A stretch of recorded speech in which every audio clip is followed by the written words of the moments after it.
Hello दोस्तों, मैं हूं पंकज और आप सबका स्वागत है आपके अपने चैनल सब जॉब के अंदर। आज का जो हमारा वीडियो होने वाला है वो राष्ट्रपति के बारे में होने वाला है। उनका कार्यकाल, उनकी शर्तें, उनकी योग्यता, उनका निर्वाचन, सब कुछ आज अपन इस वीडियो में कंप्लीट रिवीजन करने वाले हैं। यदि आपने अभी तक इस टॉपिक के बारे में नहीं पढ़ा है तो पढ़ करके उसके बाद ही हमारा वीडियो देखें, क्योंकि हम यहाँ पर केवल एक रैपिड रिविजन करते हैं, आँखों में से निकालते हैं। तो देख लेते हैं सबसे पहले राष्ट्रपति के बारे में। राष्ट्रपति क्या होता है? संघीय कार्यपालिका का प्रमुख होता है। अब संविधान के भाग 5 के अनुच्छेद 52 से 78 तक है वो सब संघीय कार्यपालिका के बारे में बताया गया है। संघीय कार्यपालिका में कौन कौन सम्मिलित होता है उनके बारे में बता दूं। राष्ट्रपति होता है, उपराष्ट्रपति होता है, मंत्रिपरिषद होता है, प्रधानमंत्री होता है और महान्यायवादी होता है। अब बात कर लेते हैं उपराष्ट्रपति के बारे में। राष्ट्रपति क्या है? उस संघीय कार्यपालिका का क्या होता है? प्रमुख होता है।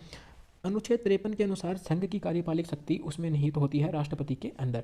चलिए अब अगली बात कर लेते हैं, वो कर लेते हैं राष्ट्रपति के चुनाव के बारे में। राष्ट्रपति का चुनाव है वो अनुच्छेद 54 यानी संविधान के अनुच्छेद 54 के अनुसार राष्ट्रपति का निर्वाचक मंडल संसद और विधानसभा के जो जितने भी निर्वाचित सदस्य होते हैं वो सब इसमें क्या लेते हैं? भाग लेते हैं। ठीक है। दूसरा, 70वें संविधान संशोधन 1992 के द्वारा दिल्ली और पांडिचेरी को इसके अंतर्गत शामिल किया गया। राष्ट्रपति के निर्वाचन में मनोनीत विधान परिषद के सदस्य वो भाग नहीं ले सकते।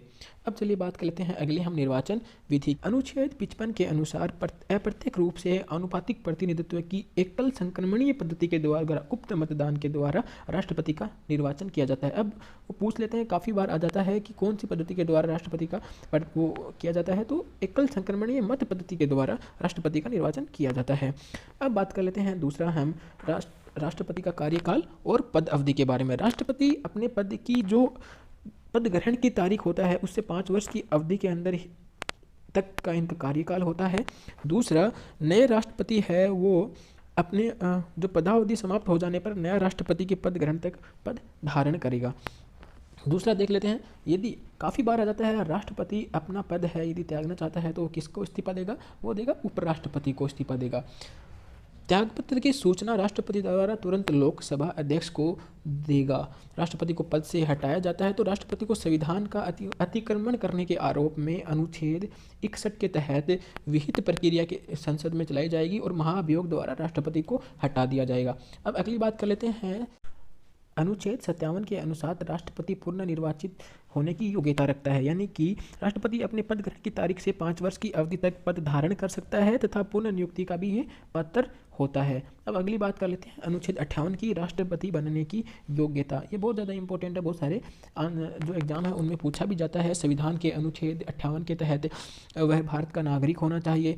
दूसरा, 35 वर्ष की आयु पूर्ण कर चुका हो। तीसरा, लोकसभा का सदस्य बनने की योग्यता रखता हो। चौथा, वह संघ व राज्य सरकार या किसी स्थानीय स्वशासित संस्था यानी कि सार्वजनिक अधिकरण में किसी भी लाभ के पद पर वो कार्यरत ना हो। ये होती है राष्ट्रपति बनने की योग्यता। अगली बात कर लेते हैं, संविधान के अनुच्छेद 59 के तहत राष्ट्रपति पद के लिए क्या क्या शर्तें हैं वो भी बात कर लेते हैं। तो चलिए बात कर लेते हैं। पहली, राष्ट्रपति संसद के किसी सदन का या किसी राज्य के विधानमंडल के किसी सदन का सदस्य नहीं होगा। यदि ऐसा कोई व्यक्ति राष्ट्रपति निर्वाचित हो जाता है तो उसको राष्ट्रपति के रूप में पद ग्रहण की तारीख से उस सदन से उसकी सदस्यता स्वतः ही समाप्त हो जाएगी। ठीक है। राष्ट्रपति का वेतन भत्ते आदि उसकी पदावधि के दौरान कम नहीं किए जाएंगे। अब अगली बात कर लेते हैं, संविधान के अनुच्छेद 60 के तहत राष्ट्रपति पद की शपथ। तो राष्ट्रपति अपना पद ग्रहण करने से पहले भारत का जो मुख्य न्यायाधीश होता है, यानी कि उसकी यदि मुख्य न्यायाधीश होता है उनके सामने अपने पद की है वो शपथ लेगा। अब दूसरी बात कर लेते हैं, यदि मुख्य न्यायाधीश ना हो तो उसकी अनुपस्थिति में उच्चतम न्यायालय का जो भी वरिष्ठ न्यायाधीश होता है उनके द्वारा शपथ लेगा। महाराष्ट्रपति पर महाअभियोग चलाने की भी एक क्या होती है? क्रिया होती है संविधान के अनुच्छेद 61 के द्वारा। अब इसकी हम बात कर लेते हैं, जिस सदन में, अब बता देते हैं, संविधान का अतिक्रमण करने पर महाअभियोग प्रस्ताव के संसदीय किसी भी सदन में महाअभियोग प्रस्ताव के द्वारा राष्ट्रपति को हटाया जा सकता है। जिस सदन में ऐसा प्रस्ताव लाया जा रहा है उसके कम से कम 1/4 सदस्यों द्वारा ऐसे प्रस्ताव पर हस्ताक्षर होने चाहिए और प्रस्ताव लाने से 14 दिन पहले इसकी सूचना है वो राष्ट्रपति को देनी आवश्यक है। उस सदन की कुल सदस्यों के कम से कम 2/3 सदस्यों द्वारा ऐसा प्रस्ताव पारित कर दूसरे सदन में भेजा जाना चाहिए। अब क्या दूसरा सदन क्या करता है? आरोप की जांच करता है। राष्ट्रपति जांच के दौरान उपस्थित होकर अपना पक्ष रखता है।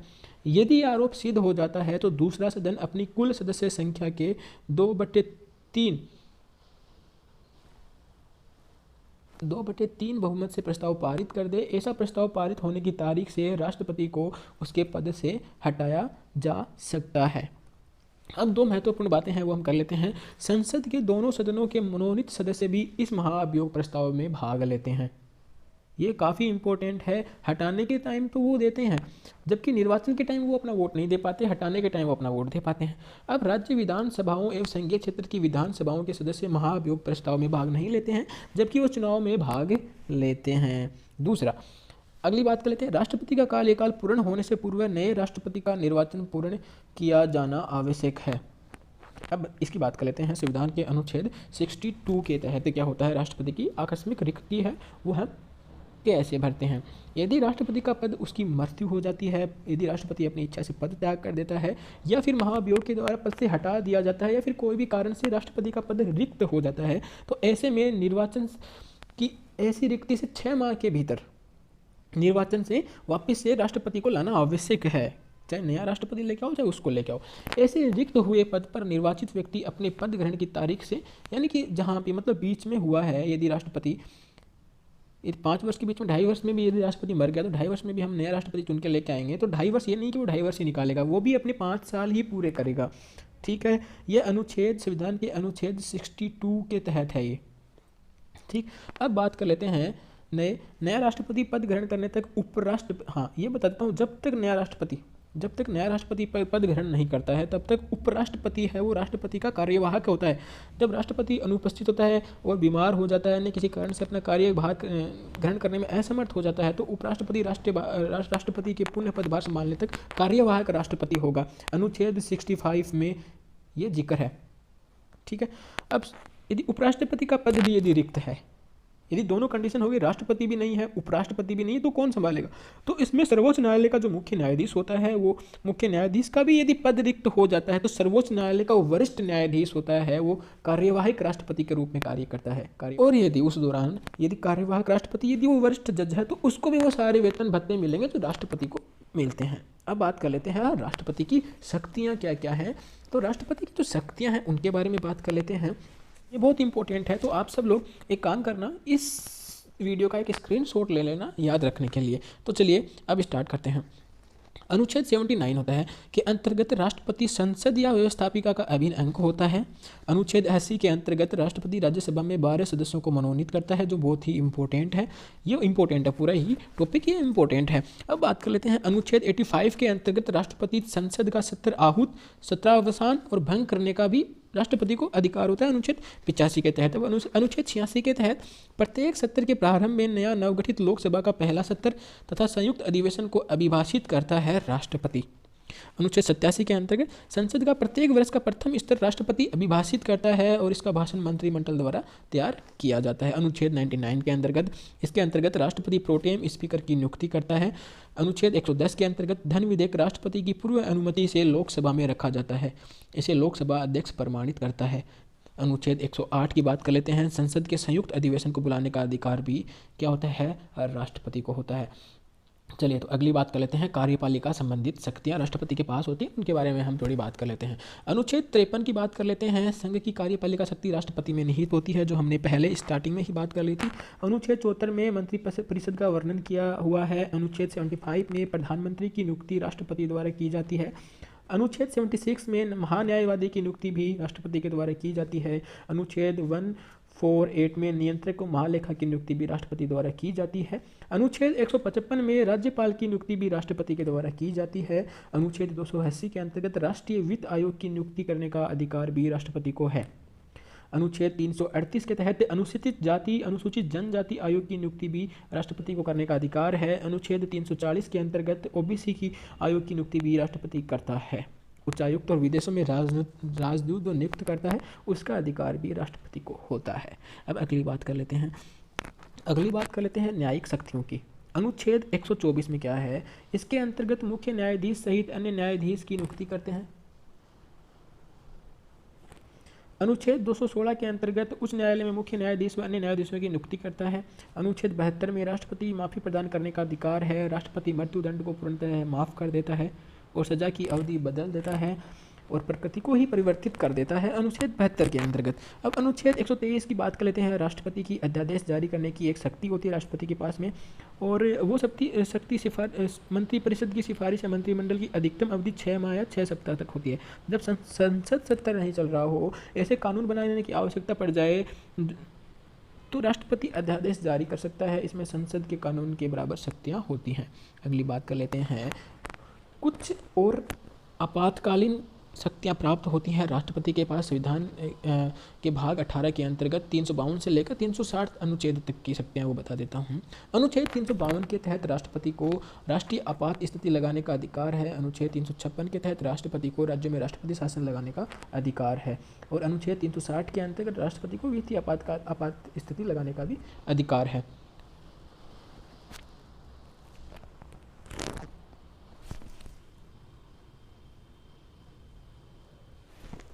अनुच्छेद 352 की बात कर लेते हैं, तो मतलब नेशनल इमरजेंसी कब लगी थी इंडिया में। इस प्रकार की इमरजेंसी 3 टाइम लगी थी इंडिया में। 1962 में जब चीन ने आक्रमण किया था भारत के ऊपर, 1965 और 1971 में जब पाकिस्तान ने भारत के ऊपर आक्रमण किया था। 1975 में आंतरिक अशांति के भय के आधार पर नेशनल इमरजेंसी लगी थी। अब बात कर लेते हैं, राष्ट्रपति इस प्रकार की घोषणा कब करेंगे। राष्ट्रपति इस प्रकार की घोषणा तभी करेंगे जब मंत्रिमंडल लिखित रूप से राष्ट्रपति को ऐसा परामर्श देता है। आंतरिक अशांति के आधार पर ऐसी घोषणाएं नहीं हो सकती। इस प्रकार की घोषणा का अनुमोदन संसद 1 माह के अंदर करती है। यह अनुमोदन दोनों सदनों में पृथक पृथक सदस्यों की कुल संख्या के बहुमत और उपस्थित वोट देने वालों के 2/3 बहुमत के आधार पर किया जाता है। इस प्रकार की घोषणा का अनुमोदन संसद प्रत्येक 6 माह बाद करेगी, अन्यथा घोषणा स्वतः ही समाप्त हो जाएगी। आपातकाल की घोषणा पर विचार करने के लिए लोकसभा के 1/10 सदस्य से संसद का विशेष अधिवेशन बुलाने का अनुरोध कर सकते हैं। ऐसी सूचना मिलने या अनुरोध किए जाने पर 14 दिन के अंदर संसद की विशेष बैठक बुलाई जाएगी, आपातकाल की घोषणा की जाएगी, और न्यायालय आपातकाल की घोषणा है वो न्यायालय में भी चुनौती दी जा सकती है। अब अनुच्छेद 356 में कर लेते हैं, राज्यों में राष्ट्रपति शासन सिफारिश करता है मंत्रिपरिषद। कारण होते हैं, राज्यों में शासन है वो संवैधानिक प्रक्रिया से नहीं चलाया जा रहा। राज्यपाल की सिफारिश या राष्ट्रपति स्वयं घोषणा कर सकता है। इसे 2 माह में संसद में 2/3 बहुमत से पारित होना बहुत आवश्यक है। एक बार में 6 माह के लिए लगातार 3 वर्ष तक निर्वाचन, और एक बार में 6 माह के लिए तो लगातार 3 वर्ष तक निर्वाचन आयोग की सिफारिश पर लगाया जा सकता है। अब बात कर लेते हैं, सर्वाधिक बार है वो कौन से राज्य में राष्ट्रपति शासन लगा है, तो उत्तर प्रदेश में लगा है। उसके बाद लगा है केरल में 9 बार, और उसके बाद राजस्थान में 4 बार। अब बात कर लेते हैं राजस्थान की, तो 1967 में मोहनलाल सुखाड़िया के समय सबसे कम दिन 44 दिन लगा था। 1977 में भैरव सिंह शेखावत के समय, 1980 में हरदेव सिंह जोशी सरकार के समय, और 1992 में भैरव सिंह शेखावत के सरकार के समय ये राष्ट्रपति शासन लगा था। अब बात कर लेते कुछ विटो शक्तियाँ होती हैं अनुच्छेद 111 के तहत राष्ट्रपति के पास, उनके बारे में बात कर लेते हैं। भारत के राष्ट्रपति के पास 3 प्रकार की विटो शक्तियाँ होती है। पूर्ण विटो होती है, निलंबकारी विटो होती है, जेबी विटो होता है। तो उनकी बात कर लेते हैं। पूर्ण विटो की बात कर लेते हैं। इसमें क्या होता है, राष्ट्रपति की उस शक्ति को प्रस्तुत करता है जिसमें वह संसद द्वारा पास किसी बिल के बारे में अपनी सहमति बनाए रखता है। इस प्रकार के बिल का अंत हो जाता है एवं एक्ट नहीं बनता है। सन 1954 में राष्ट्रपति डॉक्टर राजेंद्र प्रसाद ने पेप्सू यानी कि एप्रोप्रिएशन बिल को संदर्भ में अपने राय रोक कर रखी, और बिल पास तब हुआ जब पेप्सू में राष्ट्रपति शासन लागू हुआ। 1991 में राष्ट्रपति आर वेंकट रमन ने अपनी सहमति सांसदों का वेतनमान, भत्ते व पेंशन के संदर्भ में रोक के रखी। ठीक है, अब अगली बात कर लें निलंबकारी वीटो। बिल को पुनरावलोकन के लिए भेजना, जो एक सामान्य बहुमत के द्वारा विधानसभा में लाया जाता है, वो निलंबनकारी वीटो होता है। अगली बात कर लेते हैं जेबी वीटो की। ये बहुत ही इम्पोर्टेंट है।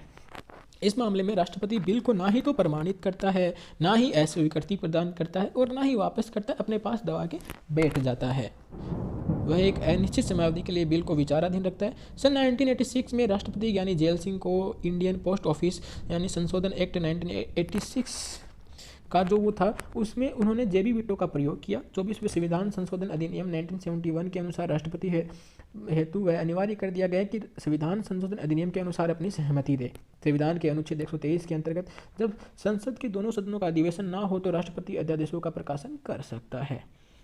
आज का ये वीडियो कैसा लगा हमें कमेंट को लाइक करके जरूर बताइएगा। आज के लिए सिर्फ इतना ही, धन्यवाद।